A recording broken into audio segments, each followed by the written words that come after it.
עוגת יום הולדת של שופי. רגע, שנייה, למה אתה מכבה? תדליק, תדליק. תביא. הנה הנר נדלק. תדליק את הנר. הנה, הופה. איזה יופי. יאללה, שחר. וואי, תראו נרות קסומים. תביא המשאלה. גם המשאלה תהיה קסומה. שחר הולך להדליק ולכבות את הנרות האלה 27 פעמים, ועוד... הם אמרים ש... הנה, רגע, שנייה. שימו לב. אני לא מצליח. יאללה, שחר, עוד פעם. וואו, איזה עוד כסף. פעם. 27 פעמים ועוד אחת לשנה הבאה. עוד אחד, אוקיי. די, מספיק, די, באמת, די. זהו, נגמר. עכשיו האם הנרות נכבו? די, נכבו. רגע, הכסף שכן ברענו. רגע, הנה, חן. חן הקוסמת, תעשה לנו פה קסם. וואי! זה לא נורמלי, מה זה דבר? תדלקו.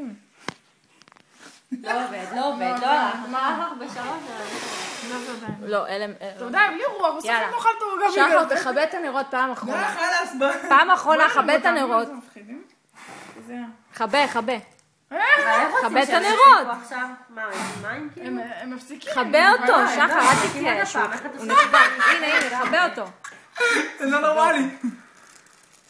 טוב, תקשיבו חבר'ה, אני לא יודע מה זה הדבר הזה. שחר, אנחנו לא נזוז מפה עד שלא תכבה את הנרות של העוגה. רק לישון. קדימה, נחבר. נראה לי כל רוח. ועדה לי קודם. שחר, תכבד את הנרות.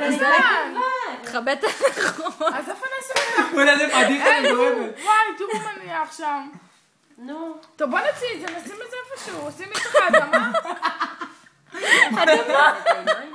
בוא נשים את זה על המים. תשתול אותם שים את בזה. זה במים. כך. הנה, נחבא. טוב, בוא תוציא את זה. זה נרות מחושפים. ביי ביי.